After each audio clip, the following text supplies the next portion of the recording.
Pete Duel was a TV actor best known for playing one of the titular leads on the hit Western television series Alias Smith and Jones. The actor was ahead of his time in many ways. In fact, he didn't quite fit in with the Hollywood sphere that he'd wound up in, preferring Broadway. Many consider this to be one of the reasons Pete decided to take his own life during the height of his success. Join Facts First as we take a look at the year that ended Pete Duel's life. Pete Duel was born in Rochester, New York on February 24, 1940. He was the first child of a doctor and his wife. They went on to have two more children, a son named Jeffrey and a daughter named Pamela. Early in his life, Pete aspired to be a pilot, but vision issues made this dream impossible, so he set his sights on medicine. He studied at Lawrence University in New York for 2 years before deciding medicine wasn't for him. During those years, he had become incredibly active in the drama department. Pete acted in every single play the department put on during his first 2 years in college, and this introduced him to his true passion, acting. And so Pete spent his remaining years in school studying the art of theater. In 1962, Pete landed his first legitimate acting gig outside of school. It was a small part in a minor off-Broadway show being performed at the Players Theater in Greenwich Village. He subsequently began serving as an assistant stage manager for the theater. Pete remained with the theater scene for several years, even touring with Tom Ewell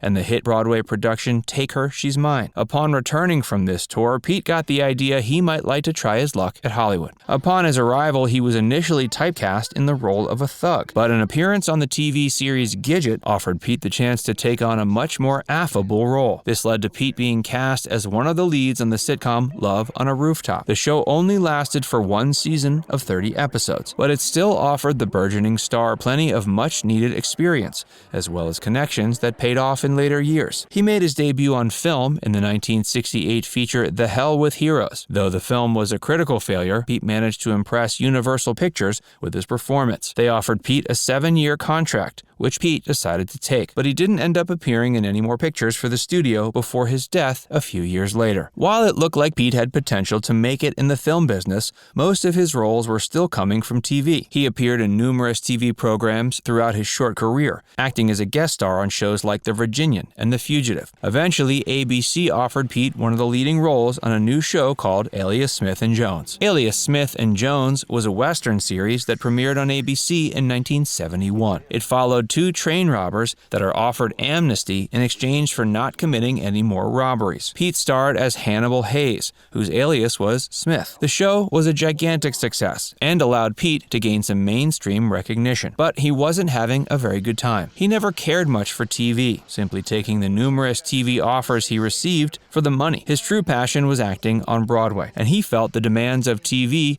were too strenuous for so poor of a product. The actor was never happy with how episodes of Alias Smith and Jones turned out and became increasingly miserable over the course of filming. In August of 1971, Pete collapsed on set due to being sick with the flu. He was sent home for the day, though he eventually returned. But a year later, tragedy saw the actor leaving both the show and this world for good. Hey, if you're enjoying this video so far, make sure you give it a like and subscribe to Facts First if you haven't already. Pete Duel was an active Democrat and had spent much of 1971 campaigning for Eugene McCarthy to be the Democratic presidential nominee. He was also an avid environmentalist, something that was almost unheard of at the time. He spent much of his free time perusing the California wilderness and picking up trash, and he lectured anyone who would listen on the importance of only purchasing recyclable materials. Whenever a fan asked Pete to sign an autograph, he would preface the autograph with "Peace and Ecology Now." Pete was a heavy drinker and often turned to alcohol as a means to escape his disenchantment with both Hollywood and society. He had been arrested 3 times for drunk driving prior to his death and was intoxicated upon the night of his suicide. After his 3rd arrest in December 1971, he managed to avoid jail time by promising the judge he'd give up alcohol once and for all.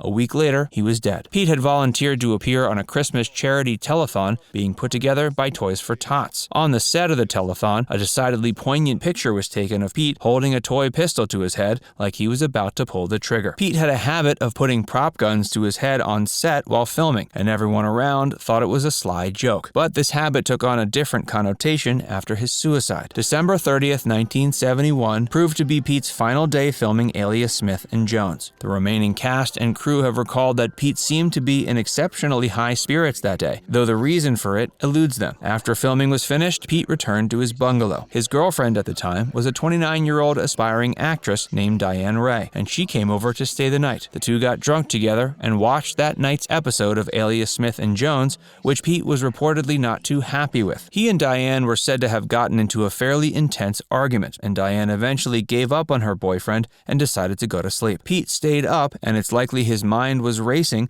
with more thoughts than anyone who knew him could know. Diane recalls being woken up by Pete silently staring at her from the foot of the bed. She didn't say anything. Pete then went to the dresser and pulled out a package. Diane wasn't sure what the package was, but was hoping it was a present. Sadly, she was incorrect. Noticing Diane had woken up, Pete apparently smiled at her and said, "I'll see you later." He then took the box and went back out into the living room. A few moments later, Diane heard a loud noise she initially assumed was some kind of firecracker. She got out of bed and came to check on Pete, only to find him lying under the floor under the Christmas tree in a pool of his own blood. There was a gun in his hand and a hole in his head. Panicked, Diane immediately called the authorities. When the police came, they pronounced Pete dead. They were initially hesitant to label the death as suicide, as Pete had been known to open up his home to out-of-work actors with no other place to stay. It was possible one such actor could have been the culprit, but it became clear that the only two people who had been staying in the house that night were Pete and Diane. The death was labeled as suicide, and the part of Hannibal Hayes had to be recast. Pete's friends and family put together a memorial service